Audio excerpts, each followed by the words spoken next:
அனைவருக்கும் வணக்கம். மாற்றம் நம்மிடமிருந்து தொடங்குவோம். எல்லாரும் எப்படி இருக்கீங்க? ரொம்ப நாள் ஆச்சு லைவ் போட்டு. அப்புறம் இங்கே வேற தேர்தல் அவசரம், நிறையா வேலையெல்லாம் நடந்துட்டுருக்கு. அதனால் ஏதாவது ஒன்று கிடக்க ஒன்று பேசிடுவோம். வேற வாயை வச்சுட்டு சும்மாவும் இருக்கிறது இல்லை. அதனால் எதுவும் பேச முடியல. ஒரே ஒரு சின்ன அறிவுரை. எவ்வளவு பெரிய பாசமான உங்கள் மகனாக இருந்தாலும் மகளாக இருந்தாலும் தயவு செய்து உங்களை சொத்துக்களை எழுதி கொடுக்காதீங்க. அதே மாதிரி கூட பிறந்த அக்கா, தங்கச்சி, அண்ணன், தம்பி யாராக இருந்தாலும் பரவாயில்ல இருக்கட்டும் அப்படின்னு சொல்லி தயவு செஞ்சு எழுதி கொடுக்காதீங்க. இந்த கால சூழல் எப்படி வேணாலும் மாறும்.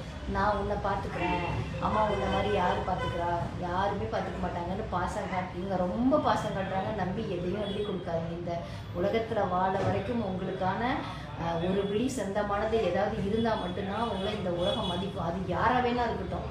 தயவு செய்து இந்த தப்பு பண்ணாதீங்க. இங்கே ஒரு முக்கியமான ஒரு விஷயம் என்னன்னா,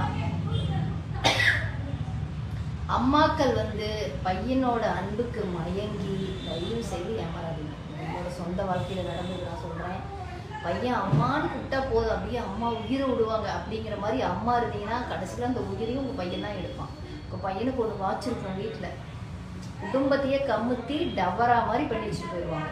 தயவு செய்து அப்புறம் அவங்கள கண்டு பயப்படுறது, ஐயோ நம்மளை இது பண்ணல, இப்படி பண்ணால் நம்ம மருமகிட்ட நல்ல பேர் வாங்கலாமா அப்படின்னெல்லாம் ஒன்றுமே பண்ணாதீங்க. தயவு செய்து மனசு அமைதியாக வச்சுக்கோங்க. ஒரு கோயிலுக்கு போங்க, ஊருக்கு போய்ங்க போகணும்னு தோணுச்சுன்னா போங்க, சொந்த பந்தங்களை பாருங்கள், நட்புகளை பாருங்கள், சந்தோஷமாக இருங்க.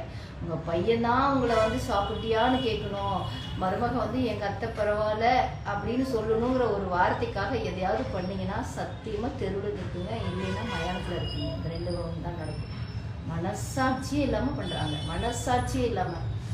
இந்த கொடுமை எப்படி சொல்கிறதுன்னு எனக்கு தெரியல. யாரும் நம்பியும் யாரும் எதுவும் செஞ்சிடாதீங்க. கவனமாக இருங்க. இல்லை எனக்கு சின்ன வயசுலேருந்து நான் பார்க்குறேன், நான் பெற்றது தான் எங்களோட, அதெல்லாம் நம்பாதீங்க. காலம் எப்படி வேணாலும் மாறும். நான் இவ்வளோ தூரம் அழுத்தி சொல்கிறேன், கவனமாக இருக்கும். ஒன்றுக்கு அப்புறம் என்னமா பண்ணிட்டு போகிறாங்க. அதை விட என்ன கேட்டால் இன்னொரு முடிவு என்ன தெரியுமா இருக்கணும், உங்களோட நினைவு இருக்கிறப்போ கடைசியாக யாருக்கு பண்ணுனா சரியாக இருக்கணும் முடிவெடுக்கிற நிலமையில இருக்கையில பண்ணணும். கொஞ்சமாக அப்படியே ஒரு உடம்பு சரியில்லை, ஒரு மாஸ்டர் செக்கப் போகிறீங்க, இதுக்கு போகிறீங்கன்னா அப்படியே கூடியே வந்தாங்கன்னா நல்லவங்க மாதிரி நான் நல்லா இருக்கேன் எல்லாம் செஞ்சிடறேன் அப்படின்னு நீங்கள் செஞ்சீங்கன்னா அவங்கனாலேயே நல்லா இல்லாமல் போயிடுவீங்க, வீணாக போயிடுவீங்க. தயவு செய்து பெற்றவங்க கவனமாக இருங்க, கூட பிறந்தவங்க அதை விட கவனமாக இருங்க. உங்களுக்கான உரிமையை நீங்கள் கேளுங்க. கேட்காட்டி கூட பரவாயில்ல, எடுக்கவும் வேண்டாம் கொடுக்கவும் வேண்டாம். நீங்கள் பாட்டு நீங்கள் பிளாங்காக இருங்க. உங்களுக்குன்னு ஒரு மதிப்பு மரியாதை அப்போ தான் இருக்கும். எதை பண்ணிங்கனாலும் இந்த உலகத்தில் நம்மளை பாராட்டுறதுக்கு யாருமே கிடையாது இல்லையா? எல்லாத்தையும் கொடுத்துட்டு திருவோடு எடுக்கிறதுக்கு நம்ம தயாராக இருந்தால் நம்ம எதை வேணால் செய்யலாம். தயவு செய்து கவனமாக இருங்க. நான் இவ்வளோ தூரம் திரும்ப சொல்கிறேன். முதல் மாதிரி கிடையாது. இப்போ ரொம்ப டெக்னாலஜி அதிகமாகிடுச்சு. எப்படி வேணாலும் குரல் கிட்ட காமிச்சிருவாங்க. உங்களுக்கு டாக்குமெண்ட்டில் 1 லட்ச ரூபா கடன் வாங்குறேன்னு எழுதிட்டு கையெழுத்து வாங்கிட்டு 10 லட்ச ரூபாய்க்கு வாங்கிடுவாங்க. எங்களுக்கு நிறைய நடந்திருக்கு. சொந்த கதை, சோக கதை, தெரிஞ்ச கதை. இப்போ ஒரு கதை நடந்தது, பெரிய கொடுமை. என்னால் உண்மையாக யாருன்னு சொல்ல முடியாது, எதுன்னு சொல்ல முடியாது, இப்படிதான் சொல்ல முடியாமல் தவிச்சிக்கிட்டு நான் சொல்கிறேன். தயவு செஞ்சு எந்த ஒரு அவசர முடிவும் எடுக்காதீங்க. அது பாட்டுக்கு அது இருக்கட்டும், கடந்துட்டு போதும், ஒன்றும் பிரச்சனை இல்லை. யாரும் காட்டை வெட்டி சாப்பிட போகிறதில்ல, வீட்டை வெட்டி சாப்பிட போகிறதில்ல. நீங்கள் கொடுத்து ஒருத்தர் வாங்கணும்னு அவசியம் இல்லை. அன்பு காட்டுறவங்க அவங்க மேலே தூய்மையான அன்பு எப்பயும் இருக்கும். அந்த சொத்தெல்லாம் இல்லாமல் போனாலும் இருக்கும்.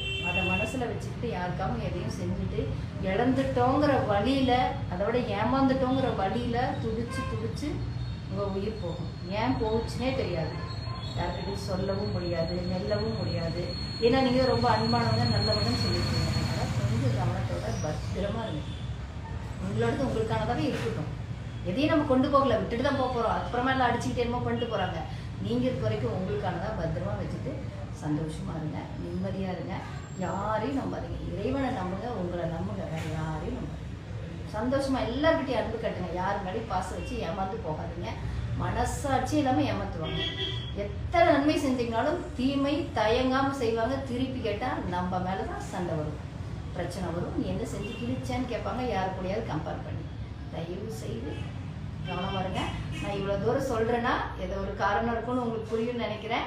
தயவு செஞ்சு இந்த வீடியோ ஷேர் பண்ணுங்கள். மாற்றம் நம்மிடம் தொடங்கும்.